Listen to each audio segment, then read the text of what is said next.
Hello everyone, IVF ചെയ്യുന്നയുടെ മറ്റൊരു എപ്പിസോഡിലേക്ക് വീണ്ടും സ്വാഗതം.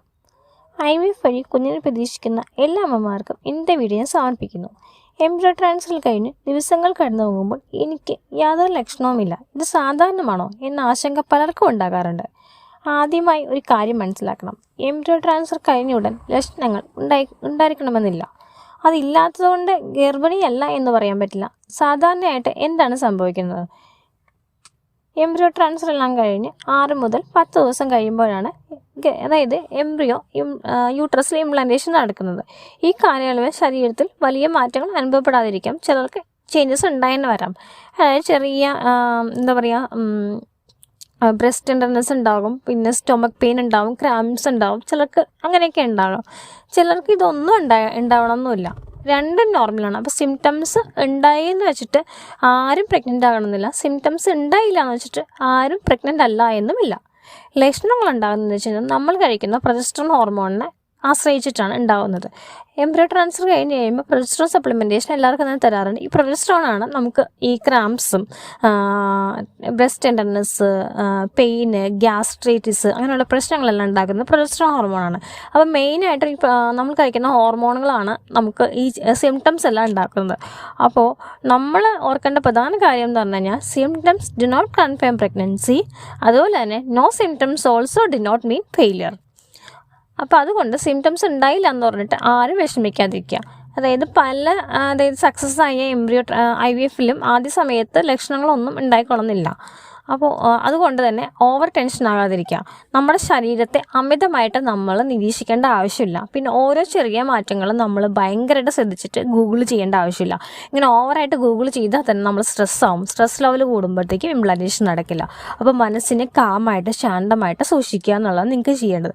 പിന്നെ ഏറ്റവും നമ്മൾ ചെയ്യേണ്ട കാര്യം എന്ന് പറഞ്ഞു കഴിഞ്ഞാൽ, നമുക്ക് സിംറ്റംസ് നോക്കിയിട്ടല്ല നമ്മൾ പ്രഗ്നൻസി കൺഫേം ചെയ്യുന്നത്. Beta-HCG എന്ന് പറഞ്ഞാൽ ബ്ലഡ് ടെസ്റ്റ് ചെയ്തിട്ടാണ് നമ്മൾ കൺഫേം ചെയ്യുക. ഡോക്ടർ എന്നാണോ നിങ്ങളോട് ഈ പ്രഗ്നൻസി ടെസ്റ്റ് ചെയ്യാൻ പറഞ്ഞിരിക്കുന്നത് അന്നത്തെ ദിവസം മാത്രം ചെയ്യാതിരിക്കുക. നേരത്തെ ചെയ്ത് കഴിഞ്ഞാൽ കറക്റ്റായിട്ട് റിസൾട്ട് കിട്ടില്ല.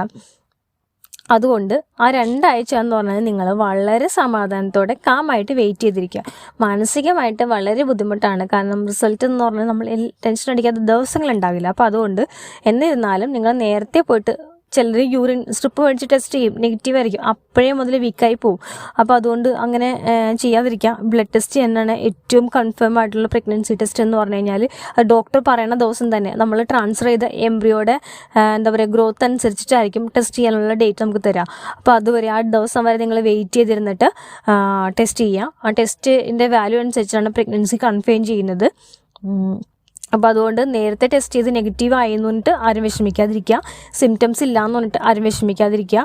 പിന്നെ നമ്മൾ നെഗറ്റീവ് ആയിപ്പോയി എന്ന് പറഞ്ഞിട്ട് നമ്മുടെ കുറ്റമാണെന്ന് പറഞ്ഞിട്ട് സ്വയമായിട്ട് ശിക്ഷിക്കാതിരിക്കുക, കുറ്റപ്പെടുത്താതിരിക്കുക, നമ്മുടെ കോൺഫിഡൻസ് കളയാതിരിക്കുക. അപ്പോൾ എനിക്ക് പ്രഗ്നൻസി പോസിറ്റീവ് ആകുമെന്നുള്ള ശുഭാപ്തി വിശ്വാസത്തോടെ പ്രാർത്ഥനയോടെ കാത്തിരുന്ന് കഴിഞ്ഞ് കഴിഞ്ഞാൽ തീർച്ചയായിട്ടും റിസൾട്ട് കിട്ടും തന്നെയാണ് ഞാൻ പറയുന്നത്. അപ്പോൾ അതുകൊണ്ട് പിന്നെ നിങ്ങൾ ഒറ്റയ്ക്കല്ല എന്ന് വിചാരിക്കുക. എപ്പോഴും നിങ്ങളെപ്പോലെ ഒരുപാട് സഹയാത്രികർ ഇങ്ങനെ നമ്മൾ ഒരേ ഫീലിങ്ങിലൂടെ കടന്നു പോകുന്ന കുറേ ആൾക്കാരുണ്ട്. അപ്പോൾ അവരുടെ എല്ലാം പ്രാർത്ഥന കൂടെ ഉണ്ടാവും. സ്വന്തമായിട്ട് ചിന്തിച്ചിട്ട് ഇങ്ങനെ വിഷമിച്ച് ഡിപ്രഷനായിട്ടിരിക്കാതിരിക്കുക. ഇപ്പോൾ IVF ഒക്കെ ചെയ്യുന്ന ആൾക്കാരിന് ഒരുപാട് പേരുണ്ടാവും, പലരും ഉണ്ടാവും. അപ്പോൾ പലരുടെ പോസിറ്റീവായിട്ട് സക്സസ് സ്റ്റോറികൾ എനിക്ക് കേൾക്കാം. അതിന് ടെൻഷൻ അതുപോലെ നെഗറ്റീവ് അടിച്ചിട്ട് ഇങ്ങനെ ഓവറായിട്ട് ആകാതിരിക്കുക.